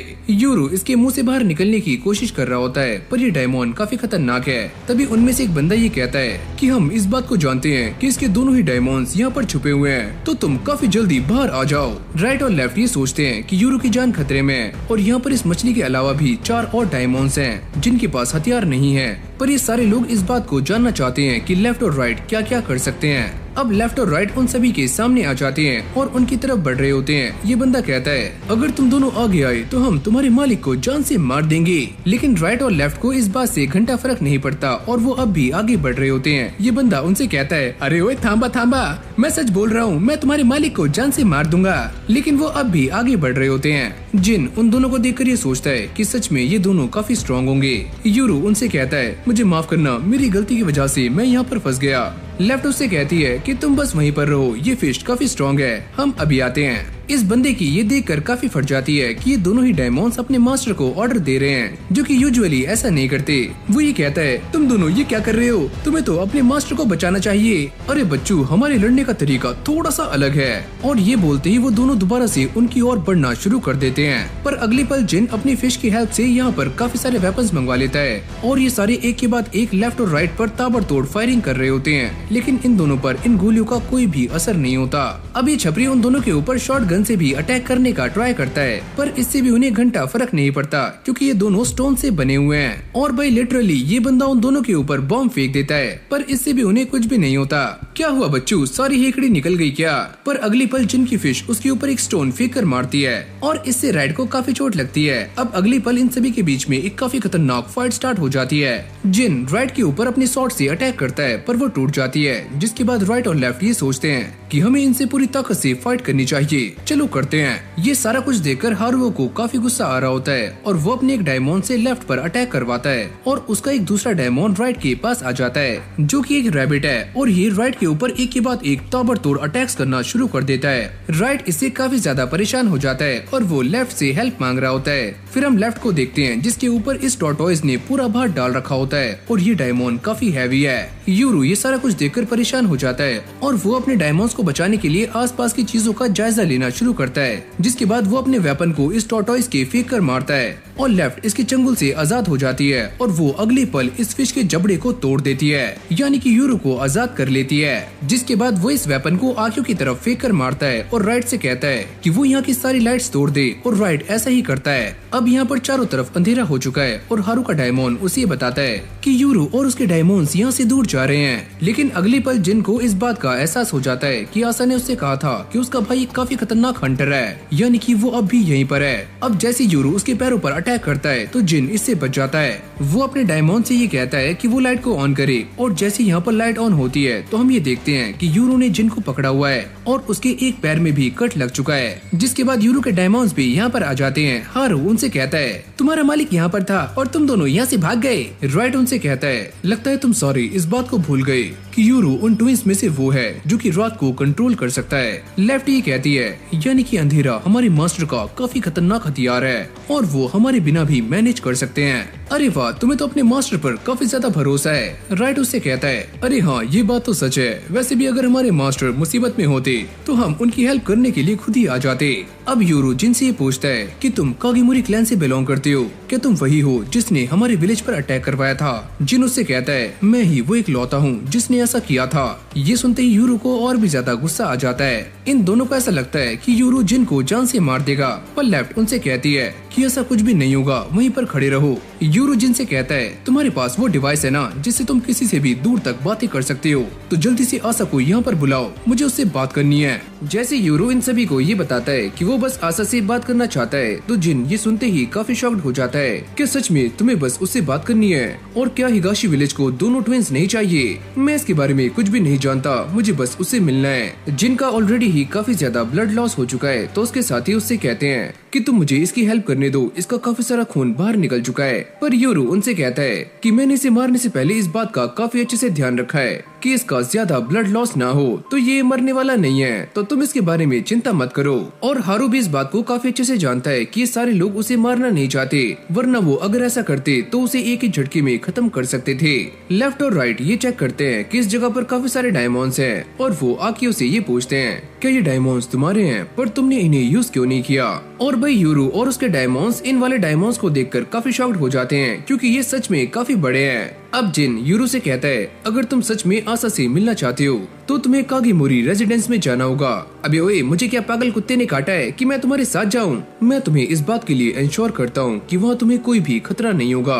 यूरू भी इस बात को काफी अच्छे से जानता है कि अगर उसके डायमंड्स इन सब से फाइट करेंगे तो वो इनसे जीत नहीं सकते, तो इसलिए वो इनके साथ जाने के लिए रेडी हो जाता है। जिन अपनी एक फिश को बाहर निकालता है जो कि यहाँ का सारा एरिया क्लियर कर देती है, यानी कि एकदम नीट एंड क्लीन। अभी सारा कुछ देखकर यूरू और उसके डायमंड्स काफी शॉक्ड हो जाते हैं, जिसके बाद जिन अपने डायमंड्स के बारे में बताना शुरू करता है और वो ये कहता है कि ये दोनों ही काफी स्ट्रॉन्ग है और काफी ज्यादा केपेबल भी। अगर ये मेरे साथ हैं तो मुझे कुछ भी नहीं हो सकता, यहाँ तक कि मुझे सिक्योरिटी भी हाथ नहीं लगा सकती। और भाई लेफ्ट हारुओ से ये पूछती है पर तुम्हारे टोटोइस का वेट कितना है? लेकिन भाई हारुओ इसके बारे में कुछ भी नहीं जानता। वो ये कहता है कि ये चाहे कितना भी वेट गेन कर सकता है, ये इसकी पावर्स हैं और मुझे इसके बारे में ज्यादा नहीं पता। ये रैबिट वाला डायमंड राइट को देखकर काफी अजीब सी स्माइल करता है क्योंकि उसने राइट को काफी गंदा धोया होता है। राइट यूरू से ये कहता है क्या तुम रैबिट्स को जान से मार सकते हो? अरे हाँ, मैं इसमें काफी अच्छा हूँ और वैसे भी रैबिट्स का सूप काफी अच्छा होता है। ये सुनते ही हारू और उसका डायमंड काफी डर जाते हैं। अयो अम्मा, ये क्या कर रहे हैं? जब ये सारे ऐसे ही बातें कर रहे होते हैं तभी यहाँ पर सिक्योरिटी आ जाती है। हारू उससे कहता है कि यहाँ की लाइट्स फ्यूज हो चुकी हैं, तो हमें बाहर जाने का रास्ता नहीं मिल रहा है। मैं आपसे माफी चाहता हूँ, आप यहाँ से बाहर जा सकते हो। जिन ने आशा को इन्फॉर्म कर दिया है कि यूरू उसके पास आ रहा है और वो ये सुनते ही काफी एक्साइटेड हो जाती है और गाबी को काफी गंदा मारती है। अबे उठ जा पागल औरत।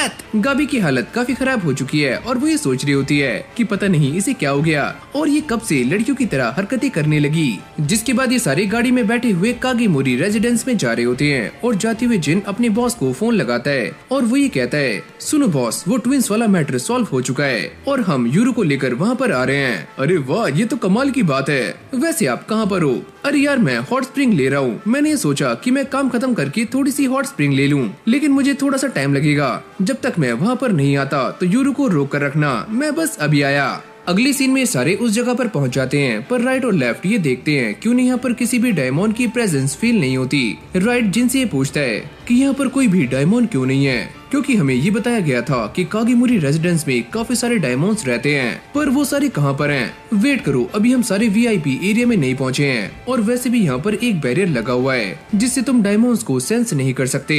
इस गेट से एंटर होते ही ये सारे बैरियर के अंदर आ जाते हैं। राइट और लेफ्ट को इस बात का एहसास हो चुका है कि यहाँ पर काफी सारे डायमंड्स हैं और उनकी संख्या काफी ज्यादा है। आशा को भी इस बात का पता लग चुका है कि यूरू यहाँ पर आ चुका है, तो वो गाबी से कहती है कि तुम मेरे साथ चलो, पर गाबी उसके साथ जाने से साफ इनकार कर देती है क्योंकि वो एक ऐसे इंसान से मिलना नहीं चाहती जिसने उसकी बॉडी में काफी छेद कर दिए हैं। हाना ये डायमंड कागेमोरी रेजिडेंस के बाहर आ चुका है और उसके दूसरे डायमंड को ये पता लग चुका है कि वो सारे कहाँ पर हैं। ये देखकर इन दोनों की काफी ज्यादा फट जाती है और वो काफी ज्यादा डिप्रेस्ड हो जाते हैं। इन दोनों को ऐसा लगता है कि यूरू पकड़ा जा चुका है, पर धीरे ये कहता है पर उसके साथ राइट और लेफ्ट हैं, तो मुझे ऐसा नहीं लगता कि वो पकड़ा गया होगा। इन दोनों को इस बात की टेंशन हो रही होती है कि अब ये क्या करें। हाना उससे पूछती है कि मैं भी तुम्हारे साथ चलूं, पर धीरा उससे कहता है कि मैं उसका डैड हूँ और मुझे ही उसे लाना होगा। और हाँ, मैं ये नहीं चाहता कि वो सारे जाने कि तुम मेरे साथ हो, और वैसे भी मैं कैब से वहाँ पर जाने वाला हूँ और ट्रेन से वापस आऊंगा ताकि मैं यूरू को इस वर्ल्ड के बारे में काफी अच्छे से बता पाऊँ। सीन चेंज होते ही हम ये देखते हैं कि राइट और लेफ्ट इस जगह पर आ चुके हैं और वो ये देखकर काफी शॉक्ड हो जाते हैं कि ये जगह दिखने में एक काफी बड़े महल की तरह लग रही होती है। और तभी आसमा भी यहाँ पर आ जाता है। जिन उससे पूछता है कि तुम यहाँ पर क्या कर रहे हो? मुझे बस इस बारे में पता लगा कि वो ट्विंस यहाँ पर आने वाले हैं, तो इसलिए मैं यहाँ पर आ गया। जिसके बाद आसुमा जिन की हालत को देखकर ये समझ जाता है कि उसकी यूरू के साथ फाइट हुई है और वो यूरू के सामने अपने आप को इंट्रोड्यूस करने वाला होता है। लेकिन तभी आशा भाई भाई चिल्लाते हुए यहाँ पर भाग कर आती है। यूरू को देखकर वो काफी खुश है और वो उससे पूछती है कि मैं तुम्हें हक कर सकती हूँ। अरे नहीं नहीं, मुझसे दूर रहो। यूरू उससे कहता है कि मैं यहाँ पर तुमसे दोस्ती करने के लिए नहीं आया हूँ, मेरे मन में काफी सारे सवाल हैं जिसके मुझे आंसर्स चाहिए। आशा उससे कहती है अगर तुम्हारे सारे सवाल खत्म हो जाएंगे तो क्या मैं तुम्हें हक कर सकती हूँ? मैं तुम्हें इसके बारे में पहले ही मना कर चुका हूँ। आशा ये चेक करती है कि जिनकी हालत काफी खराब है, तो वो उससे कहती है कि वो जल्दी से ट्रीटमेंट ले। लेकिन तभी आसुमा ये कहता है अगर जिनकी हालत सही नहीं है तो मैं यूरू को पूरा घर दिखा सकता हूँ। आशा ये नोटिस करती है कि ये छपरी भी यहीं पर है, लेकिन जिन काफी गुस्से में है और वो आसुमा से ये कहता है कि यूरू हमारा मेहमान है और हम उसे संभाल सकते हैं, तो तुम यहाँ से चले जाओ। जिसके बाद वो यहाँ से चला जाता है। अब ये सारे जिन को लेकर एक नर्स के पास आ जाते हैं और वो ये देखकर काफी शॉक थी कि जिन पर एक छोटे बच्चे ने अटैक किया है। आशा ये बताती है कि माउंटेन्स पर सारे बच्चे हथियार चलाना सीखते हैं, तो ये कोई बड़ी बात नहीं है। जैसे ये नर्स आशा का ब्लड बाहर निकालती है तो यूरू इसे देखकर काफी हैरान था। वो ये पूछता है कि ऐसा कैसे हो सकता है, सिर्फ इविल स्पिरिट्स ही बच्चों और औरतों का ब्लड बाहर निकाल सकती हैं, तो ये कैसे हुआ? वो नर्स इससे कहती है कि ये सारा कुछ मॉडर्न टेक्नोलॉजी का कमाल है जिससे हम कम क्वांटिटी में किसी का भी ब्लड निकाल सकते हैं और ये करना काफी आसान है। ये सारी बातें यूरू के सर के ऊपर से जारी होती हैं, तो आशा उससे कहती है कि ये एक श्रिंज है जिसे ह्यूमन बॉडी के अंदर डाला जाता है और इससे उसके ब्लड को बाहर निकालना काफी आसान हो जाता है। और वो ये भी बताती है कि कागेमोरी क्लैन के लोग उसे काफी सारा खाना खिलाते हैं, तो थोड़े से ब्लड निकालने से उसे कोई भी फर्क नहीं पड़ता। लेकिन भाई अब भी कोई भी बात यूरू के पल्ले नहीं पड़ती और वो आशा से ये पूछता है कि तुम आशा कैसे हो सकती हो? वो तो एक छोटी सी बच्ची थी और काफी क्यूट, पर तुम तो काफी बड़ी हो। आशा उससे कहती है कि मैं यहाँ का खाना खाती हूँ, तो इसलिए मैं काफी जल्दी बड़ी हो गई और साथ में ये लोग मुझे बॉर्नवीटा भी देते हैं। अब ये दोनों ऐसे ही खाने को लेकर बातें कर रहे होते हैं और तभी यूरो को ये बात याद आती है कि वो यहाँ पर किसी और काम से आया है। तो वो आशा से पूछता है कि मैं तुमसे कुछ सवाल पूछ सकता हूँ। आशा उसे कहती है अगर तुम्हारे सारे सवाल खत्म हो जाते हैं तो क्या मैं तुम्हें हक कर सकती हूँ। और आशा को ऐसा देखकर यूरो उसे कहता है कि हाँ तुम कर सकती हो। ये सुनते ही आशा काफी खुश हो जाती है, जैसे कि उसका मन गार्डन हो चुका है। यूरो उससे पूछता है तुम मुझे ये बताओ कि हमारे पेरेंट्स कहाँ पर हैं, क्योंकि तुम एक साथ भागे थे तो अब वो कहाँ पर हैं। आशा उससे कहती है कि वो लोग यहाँ पर नहीं हैं, वो लोग गुम हो चुके हैं और मैं ये नहीं जानती कि वो लोग अब कहाँ पर हैं। यूरो ये सुनते ही काफी शॉक्ड हो जाता है। तो जिन उसे बताता है कि जब तुम्हारे पेरेंट्स यहाँ पर आए थे तो एक दिन उन्होंने ये डिसाइड किया कि वो तुम्हारी मॉम के घर जाएंगे। आशा ये बताती है कि उसकी मॉम ओकिनावा में रहा करती थी, जो कि साउथ में एक आइलैंड है और वहाँ जाने के लिए बोट्स और एयरप्लेन का इस्तेमाल किया जाता है। यूरो ये पूछता है कि ये एयरप्लेन क्या होता है। आशा उससे कहती है कि जिसे हम गांव में ड्रैगन्स कहते हैं। यूरो ये समझ जाता है कि वो सारे ड्रैगन्स नहीं थे, वो बस प्लेन्स थे जिसमें एक साथ काफी सारे लोगों को कैरी किया जा सकता है। अब आशा इन सभी को ये काफी अच्छे से एक्सप्लेन करती है कि उसकी मॉम ये चाहती थी कि वो दोबारा से अपने पेरेंट्स से मिले और इसीलिए वो ओकिनावा गई थी, लेकिन वो लोग रास्ते में ही गायब हो गए। यूरो उससे पूछता है क्या वो प्लेन नीचे गिर गया। आशा ये कहती है कि ऐसा कुछ भी नहीं हुआ, वो सारे लोग बीच में से ही प्लेन में से गायब हो गए। जिन उनसे कहता है कि हमने उन्हें गार्ड करने के लिए एक डायमंड को भी भेजा था, पर वो डायमंड भी उन सभी के साथ वहाँ से गायब हो गया। अब ये सारी बातें सुनने के बाद यूरो उससे पूछता है कि वो इन लोगों पर विश्वास कैसे कर सकती है। आशा ये बताती है कि जब हमारी मॉम डैड उस विलेज से भागे थे तो हिगाशी विलेज के काफी सारे लोगों ने उन्हें मारने के लिए उनके पीछे असैसिन भेजे थे, तो कागीमुरी क्लैन के ही बॉस ने उन्हें बचाया था। सीन चेंज होते ही हमें कुछ लोगों की अजीब सी आवाज सुनाई देती है, जो कि इसी बारे में बातें कर रहे होते हैं कि वो दोनों ट्विंस कागीमुरी क्लैन में आ चुके हैं और ये सही मौका है उनके ऊपर अटैक करने का, क्योंकि उस जगह का बॉस भी वहाँ पर नहीं है और गाबी भी काफी जख्मी है। लेकिन तभी राइट और लेफ्ट ये समझ जाते हैं कि पक्का यहाँ पर कोई न कोई गड़बड़ है और तभी अचानक से यहाँ पर एक डायमंड खिड़की तोड़कर अंदर आ जाता है, जिससे यहाँ पर एक काफी जोर का धमाका होता है और गाबी का डायमंड उसे उठाने का ट्राई कर रहा होता है। अबे कुंभकर्ण उड़ जा। इस तरफ ये सारे उन सारे के सारे डायमंड से बचकर भाग रहे होते हैं। यूरो जिन से कहता है अबे ओए छपरी तूने मुझे फंसा दिया है। जिन उससे कहता है कि ये सारे कागीमुरी क्लैन के डायमंड्स नहीं हैं, ये सारे बाहर से आए हैं। राइट और लेफ्ट भागते हुए ये बातें कर रहे होते हैं कि हमें उन सारे डायमंड्स को जान से मार देना चाहिए, पर जिन उनसे कहता है कि हमें उनके मास्टर को सही सलामत पकड़ना है। यूरो की हालत काफी खराब हो चुकी है और वो भागते हुए ये कहता है कि अगर हम इनके मास्टर को जान से मार दें तो क्या होगा।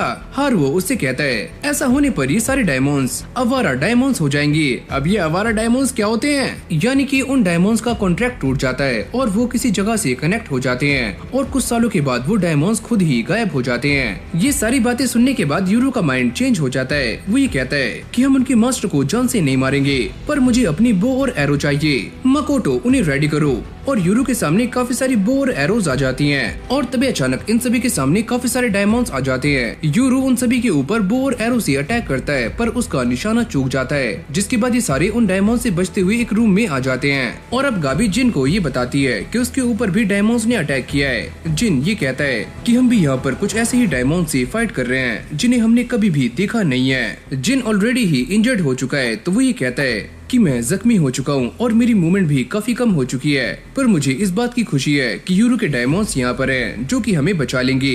गाबी ये कहती है तो इसका मतलब साफ है कि मैं कुछ भी कर सकती हूँ। पर तभी हम ये देखते हैं कि गाबी के डायमंड ने एक डायमंड को पकड़ा हुआ होता है और दूसरा डायमंड उसे पीछे से खींच रहा होता है। अभी ओए बाहर निकल जा। गाबी का डायमंड इस वाले डायमंड का काम 25 कर देता है और जैसी गाबी बाहर आकर देखती है तो वो ये नोटिस करती है कि उसके आसपास काफी सारे डायमंड्स हैं, पर वो उन्हें देखकर काफी खुश हो रही होती है, यानी कि वो फाइट करने के लिए एकदम रेडी है। यहाँ पर ये सारे ही डायमंड्स अब भी इन सभी का पीछा कर रहे होते हैं। राइट और लेफ्ट ये कहते हैं क्या हम इन्हें जान से मार दें, और आशा ये कहती है क्या मैं इस जगह को तोड़ दूं। जिन उससे कहता है अरे हाँ तुम तोड़ दो, और वैसे भी मैं मास्टर का गुस्सा सह लूंगा। अब आशा और यूरो इन डायमंड्स पर अटैक करने के लिए रेडी हो चुके थे और जैसे यूरो इन पर अटैक करने वाला होता है तभी अचानक से ये दोनों ही डायमंड्स आपस में मर्ज हो जाते हैं और अपने अंदर से एक काफी अजीब लाइट छोड़ते हैं, जिससे यूरो और आशा दोनों ही अलग अलग जगहों पर कैद हो जाते हैं। ये देखकर सारे लोग काफी ज्यादा हक्के बक्के रह जाते हैं और इससे पहले डायमंड यहाँ से भागता हारुओ का टॉर्टोइस इसके ऊपर आकर बैठ जाता है। हारुओ ये कहता है अगर ये डायमंड्स इन सभी को यहाँ से गायब कर सकते हैं तो पक्का ये जानते होंगे कि आसा और यूरू के पेरेंट्स कहाँ पर हैं। जिन उससे कहता है कि तुम इस पूरी जगह को तोड़ सकते हो, पर हारू का रैबिट उसे बताता है कि हमें चारों तरफ से डायमंड्स ने घेर लिया है, तो अब हम क्या करें। जिसके बाद जिन इस नर्स से ये पता करता है कि वो टीचर कहाँ पर है। वो तो आराम से सो रहा है, अगर तुमने उसे उठाया तो वो तुम्हें जान से मार देगा। जिन ये समझ जाता है कि उसके पास कोई भी दूसरा ऑप्शन नहीं है और कोई भी उसकी हेल्प करने के लिए यहाँ पर नहीं आएगा, तो वो अकेला ही फाइट करने के लिए रेडी हो जाता है। इस तरफ आसा एक ऐसी जगह पर आ चुकी है जहाँ पर चारों तरफ बस अंधेरा है और वो सभी को आवाज लगाने का ट्राई करती है, पर कोई भी उसकी आवाज नहीं सुनता और उसे वही मेमोरी याद आनी शुरू हो जाती है कि जब वो विलेज में अकेली थी और कोई भी उसके साथ नहीं था। सुनो आसा, तुम घबराओ मत, हम तुम्हारे साथ हैं। अबे ओए, तू कौन है? और आसा ये देखकर काफी शॉक्ड हो जाती है कि राइट उसके सामने है। राइट उससे कहता है कि ये एक ट्रू डार्कनेस है और मैं तुम्हें देख नहीं पा रहा हूँ, पर मुझे तुम्हारे अंदर से डरने की स्मेल आ रही है। क्या तुम्हें डर लग रहा है? और क्या तुम अंधेरे से डरती हो? हाँ, मुझे अंधेरे से काफी डर लगता है जब मैं अकेली होती हूँ। लेकिन भाई राइट उसकी स्मेल से उसे ढूंढ लेता है और उसके सर पर हाथ रखकर ये कहता है कि तुम्हें घबराने की कोई भी जरूरत नहीं है, मैं तुम्हारे साथ हूँ। जिसके बाद आसा उससे अपने भाई के बारे में पता करती है, पर राइट ये कहता है कि मुझे उसकी स्मेल कहीं भी नहीं आ रही है। पर तुम तो उसके डायमंड हो, तो तुम उसकी हेल्प क्यों नहीं कर रहे हो?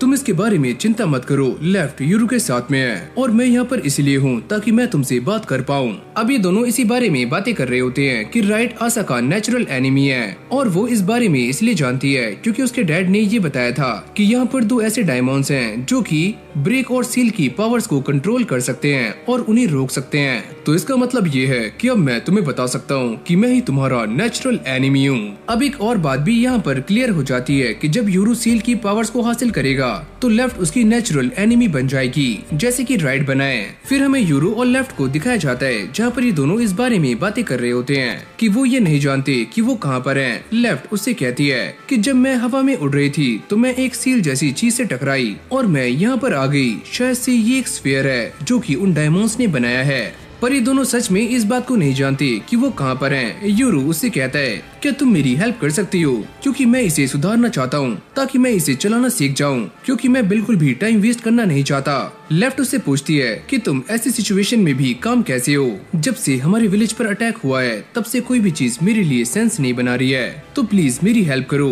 और अब ये सुनने के बाद लेफ्ट भी उसकी हेल्प करने के लिए मान जाती है। यूरू एरो को थ्रो कर रहा होता है पर वो जाकर सीधा लेफ्ट को लगता है, तो वो उससे कहता है कि तुम इससे डॉज कर सकती हो। अरे यार, ऐसा काम कौन करेगा? फिर मुझे दोबारा ही वो सारे एरोज उठाकर लाने होंगे, मैं यहीं पर सही हूँ। यूरू इस चीज से काफी परेशान हो चुका है। वो ये कहता है अरे यार, मैं कहाँ गलती कर रहा हूँ? लेफ्ट उससे पूछती है क्या तुम्हें अपनी बहन की चिंता नहीं होनी चाहिए, क्योंकि वो भी तुम्हारी तरह ही एक बैरियर में कैद है। अरे नहीं, मुझे उसकी चिंता नहीं है क्योंकि उसके पास ब्रेक की पावर्स हैं, तो वो इस बैरियर से काफी आसानी से बाहर निकल सकती है। और तभी अचानक हम ये देखते हैं कि आसा अपनी पावर्स का इस्तेमाल करते हुए इस डायमंड के अंदर से बाहर आ जाती है और साथ में राइड भी होता है। सभी लोग ये देखकर काफी शॉक थे। जिसके बाद आसा अपनी पावर्स का इस्तेमाल करती है और इस डायमंड के कॉन्ट्रैक्ट को तोड़ देती है जो कि इसने अपने करंट मास्टर के साथ बनाया होता है। जिसके बाद आसा अपने ब्लड का इस्तेमाल करती है ताकि वो इन डायमंड्स के साथ एक न्यू कॉन्ट्रैक्ट बना पाए, और ऐसा ही होता है और ये डायमंड्स आसा को काफी ज्यादा पसंद भी कर रहे होते हैं। अब आसा उसे कहती है कि वो यूरू और लेफ्ट को भी बाहर निकाल दे। जैसे ही यूरो और लेफ्ट बाहर आते हैं वो इसके ऊपर अटैक करने के लिए रेडी हो जाते हैं। आसा उससे कहती है अरे ओए थांबा, ये डायमंड हमारे कंट्रोल में है और मैं इसकी न्यू मास्टर हूँ। आसा उससे कहती है कि वो अपने पुराने मास्टर की लोकेशन बताए और ये डायमंड इस चीज के लिए मान जाता है। ठीक है मैडम। हारू ये देखकर काफी शौक था कि कोई डायमंड से ऐसा भी करवा सकता है। जैसे ही इस बंदे को ये पता लगता है कि उसका भांडा फूट चुका है तो वो यहाँ से भागने का ट्राई करता है, पर यूरू उसके ऊपर अटैक करता है और अपनी एरो को उसकी छाती के आर पार कर देता है। राइट, तुम मेरी हेल्प करो इसे निपटाने में। आसा ये सारा कुछ देखकर यूरू से एक बार और इम्प्रेस हो जाती है और इस तरफ जिन इस पूरे घर में यहाँ वहाँ घूम रहा होता है ताकि वो सभी लोगों को प्रोटेक्ट कर पाए जिन्हें फाइट करना नहीं आता।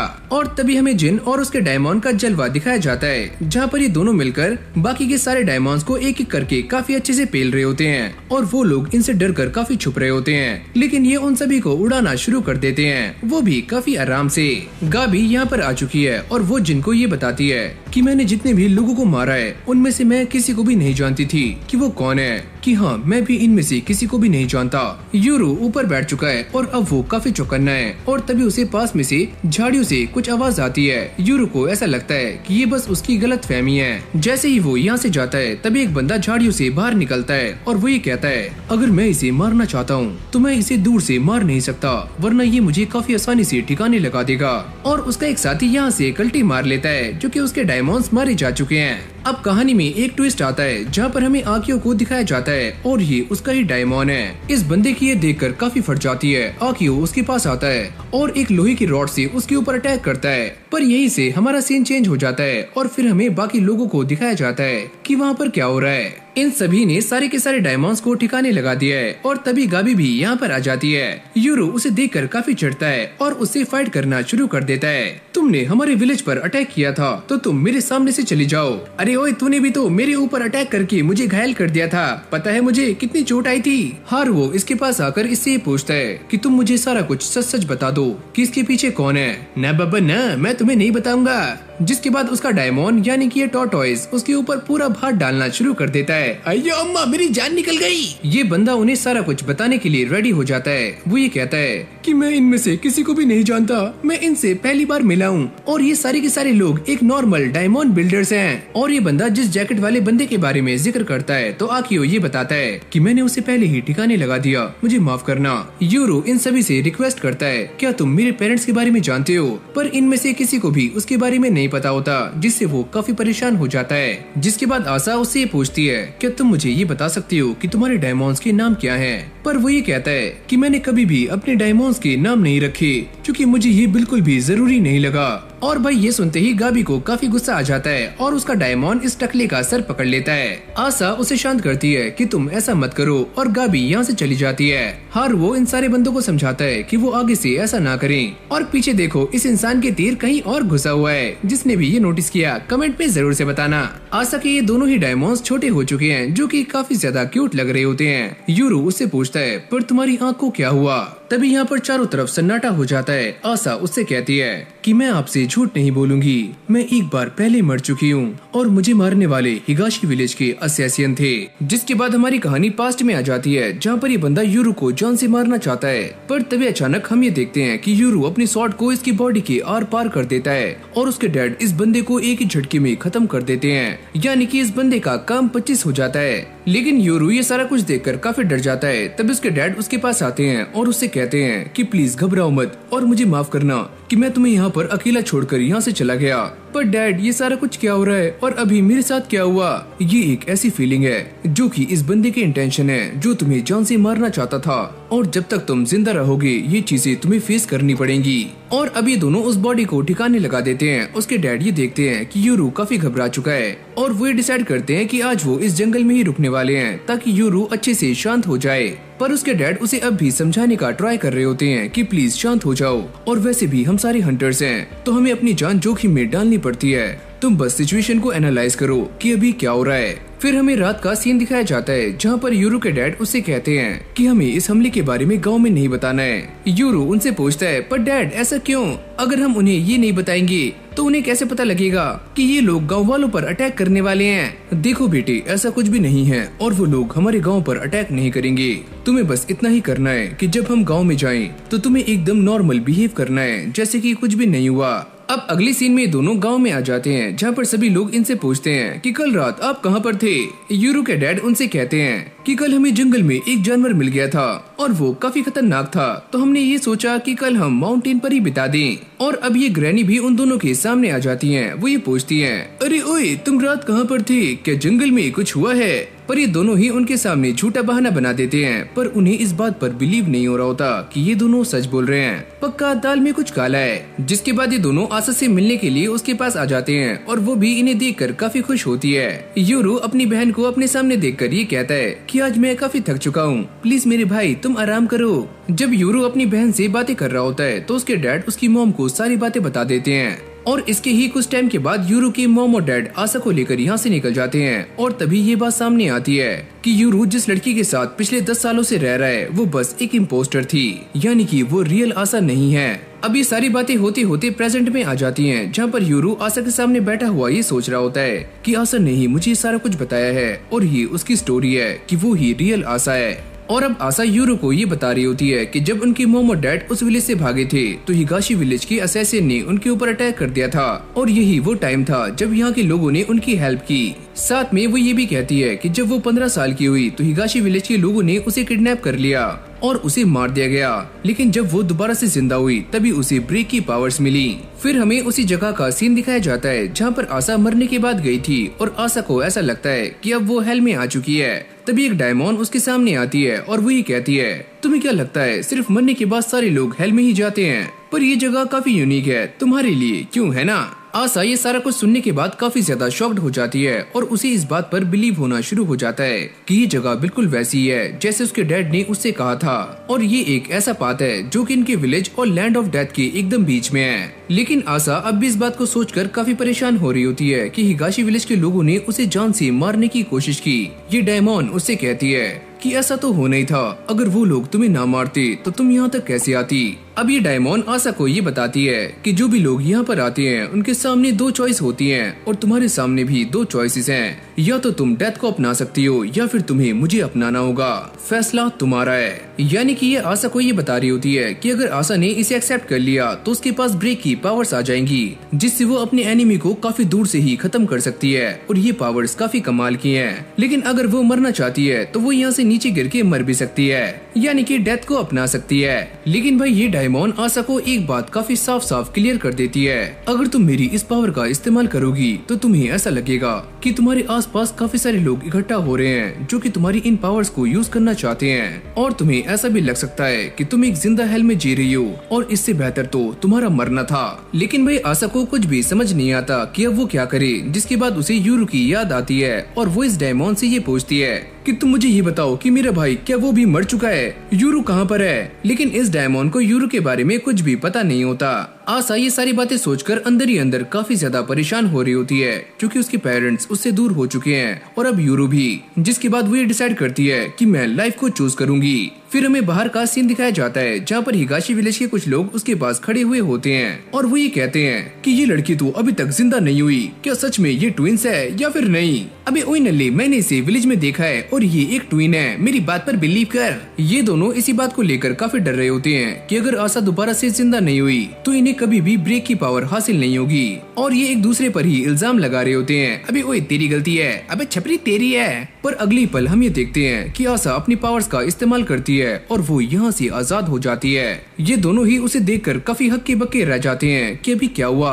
इस तरफ गाबी आशा को ढूंढ रही होती है और जैसे उसे इस बात का एहसास होता है कि आशा उस तरफ है तो वो आशा को ढूंढने के लिए उसकी तरफ भागती है और इस तरफ आशा को काफी गुस्सा आ चुका है और वो इन दोनों पर अटैक कर देती है, तुम्हारी भैंस की टैट। पर जैसी गाबी यहाँ पहुँचती है वो ये देखकर काफी शॉक्ड हो जाती है कि आशा ने पहले ही इन दोनों असैसिन को जान से मार दिया है। गाबी उससे कहती है, पर तुमने ऐसा क्यों किया? ये काम मैं भी कर सकती थी, मैंने पहले ही उस डायमंड को एक्सेप्ट कर लिया है और अब मेरे हाथ गंदे हो चुके हैं। फिर हमारी कहानी दोबारा से प्रेजेंट में आती है जहाँ पर आशा यूरू को ये बता रही होती है कि जिस आशा को तुम जानते हो वो काफी छोटी थी और क्यूट थी, पर मैं वो नहीं हूँ, मैं काफी बदल चुकी हूँ। सीन चेंज होते ही हम ये देखते हैं कि सारी फाइट एंड हो चुकी है और ये सारे इस जगह की काफी अच्छे से सफाई कर रहे हैं। गाबी ने भी जिन डायमंड्स को जान से मारा होता है वो उन्हें दफना देती है ताकि उनकी आत्मा को शांति मिल जाए। इस तरफ दीरा भी यहाँ पर आ चुका है जो कि यूरू को लेने के लिए यहाँ पर आया होता है। आकियो जिन को ये बता देता है कि दीरा यहाँ पर आ गया है। यूरू इस बात को लेकर अब भी काफी परेशान होता है कि आशा ये मानती है कि कागीमुरी क्लैन काफी अच्छा है और उसने उसकी मॉम और डैड की हेल्प की थी, पर दीरा और हाना को ऐसा लगता है कि ये लोग बिल्कुल भी अच्छे नहीं हैं। तो वो इन दोनों में से किसकी बात पर बिलीव करे, जिसके बाद यूरू ये डिसाइड करता है कि वो इन दोनों की ही कहानी को एक साथ बैठकर सुनेगा। जिन आकियो से कहता है कि तुम दीरा को लेकर यहाँ पर आ जाओ। जैसे ये सारे अंदर जाते हैं तभी आसुमा यहाँ पर आ जाता है और वो इनसे पूछता है, अरे यार तुमने इस घर की हालत काफी खराब कर दी। जिन उससे पूछता है, क्या तुम ये नहीं जानते कि हमारे ऊपर डायमंड्स ने अटैक कर दिया था? अरे यार मुझे इस बारे में कुछ भी पता नहीं है, मैं तो आराम से घोड़ी बेचकर सो रहा था। और तभी हम यहाँ पर एक और मोटे पिलपिले बंदे को देखते हैं और वो ये सारा कुछ देखकर काफी शॉक्ड हो जाता है कि इस घर की हालत काफी खराब है। आसुमा उससे कहता है कि इस जगह पर डायमंड्स ने अटैक कर दिया था। ये सुनते ही उस बंदे की काफी ज्यादा फट जाती है और वो ये पूछता है कि आशा तुम कैसी हो, तुम्हें कुछ हुआ तो नहीं है? पर आशा उससे कहती है कि तुम घबराओ मत, मैं एकदम सही हूँ। जिन उससे ये बताता है कि फाइनली आशा अपने भाई से मिल चुकी है। पर जैसे ये बंदा यूरू के डायमंड्स को देखता है तो उसकी फटकर चार हो जाती है, क्योंकि ये दोनों ही डायमंड्स काफी लंबे चौड़े हैं और काफी तगड़े हैं, एकदम हट्टे कट्टे। ये मोटा बंदा जिसका नाम है हाकुरे वो उनसे कहता है अरे यार मुझे माफ करना कि कल मैं तुम्हारी हेल्प करने के लिए यहाँ पर नहीं आ सका। पर जिनको एक बात अंदर ही अंदर खा रही होती है कि वो सारे लोग और वो डायमंड्स अंदर कैसे आए, क्योंकि इस जगह पर एक काफी खतरनाक बैरियर लगा हुआ था तो उनका अंदर आना इम्पॉसिबल था। तो इसलिए वो इस चीज को इन्वेस्टिगेट करने वाला है उन लोगों से जिन्हें इन्होंने पकड़ा है। तो देखते हैं अब क्या होता है। तभी अचानक से कागेमोरी क्लैन के बॉस भी यहाँ पर आ जाते हैं जिनका नाम है गोंजू, और दीरा भी उनके साथ में है। लेकिन जिन उसे देखकर काफी अजीब सा मुंह बना रहा होता है कि ये बंदा यहाँ पर क्या कर रहा है। जिसके बाद गोंजू सामने आते हैं और वो यूरो को देखकर काफी खुश होते हैं और साथ में उसके डायमंड्स की भी काफी तारीफ करते हैं। सच में ये दोनों ही डायमंड्स काफी कमाल के हैं और काफी हट्टे कट्टे भी। और भाई जिन दीरा को काफी अजीब से देख रहा होता है, यानी कि एकदम शक की नजर से, और वो ये सोचता है कि ये इंसान यहाँ पर क्या कर रहा है। आज से पहले इनके क्लैन वालों ने हमारे साथ कोई भी बातचीत नहीं की और इसके पास कोई भी वेपन नहीं है। इसका यहाँ पर आना काफी अजीब है। राइट यूरो से पूछता है तुम्हें क्या लगता है कि ये सारे एक साथ काम करेंगे? पर यूरो को इस बात का एहसास हो चुका होता है कि गोंजो और जिन दीरा को जान से मारना चाहते हैं। यूरो उससे पूछता है कि तुम ये बात जानते थे कि अगर मैं मर जाऊंगा तो मुझे सील की पावर्स मिल जाएंगी, तो तुमने मुझे इसके बारे में क्यों नहीं बताया? दीरा उससे कहता है कि मैंने भी ये सारी बातें गाँव की कहानियों में सुनी थी और मैं भी इसके बारे में कुछ अच्छे से नहीं जानता। पर अगर मैंने तुम्हें ये बता दिया होता कि तुम मरने के बाद दोबारा से जिंदा हो सकते हो तो तुम काफी केयरलेस हो जाते और कोई भी तुम्हारा इस्तेमाल कर सकता था तुम्हारी बहन के खिलाफ। राइट और लेफ्ट यूरो से कहते हैं कि इस बात की कोई भी गारंटी नहीं है कि तुम मरने के बाद दोबारा से जिंदा हो जाओगे, क्योंकि आज से 400 साल पहले भी ऐसा ही हुआ था कि एक ट्विन मरने के बाद दोबारा से जिंदा नहीं हुआ। और ये बात सुनते ही वहाँ खड़े हुए सारे लोग काफी शॉक्ड हो जाते हैं। गोंजू उन सभी से कहते हैं कि चलो खाना खाने का टाइम हो चुका है और मुझे खाना खाते हुए तुमसे काफी सारी बातें करनी है। आशा भी अपने भाई के साथ खाना खाने के लिए काफी ज्यादा एक्साइटेड है और उसकी खुशी उसके चेहरे पर से ही झलक रही होती है। तो ये सारी बातें काफी अच्छे से क्लियर हो चुकी हैं कि इस गांव की पुरानी गाथाओं में जो लिखा हुआ था वो सारा एकदम सच है और ये वाली आशा ही रियल आशा है जिसके पास ब्रेक की पावर्स हैं और वो पहले एक बार मर चुकी है। यूरो को भी इस बात का पता लग चुका है कि अगर वो मरता है तो उसे भी सील की पावर्स हासिल हो सकती है। और गोंजो भी इस कहानी में ऐड हो चुके हैं जो कि कागेमोरी क्लैन के बॉस हैं, यानी कि आगे चलकर इस कहानी में काफी ज्यादा मजा आने वाला है। और ये एक ऑनगोइंग एनिमे है, तो जैसे जैसे इसके न्यू एपिसोड्स आते रहेंगे वो सारे आपको हमारे चैनल पर देखने को मिल जाएंगे। तो इसके लिए वीडियो को लाइक कर दो, चैनल को सब्सक्राइब करना मत भूलना। बाकी मैं मिलता हूँ आपसे एक और न्यू फ्रेश वीडियो के साथ, तब तक के लिए keep watching, keep supporting anisole. और हाँ, वीडियो को हाइप कर दो।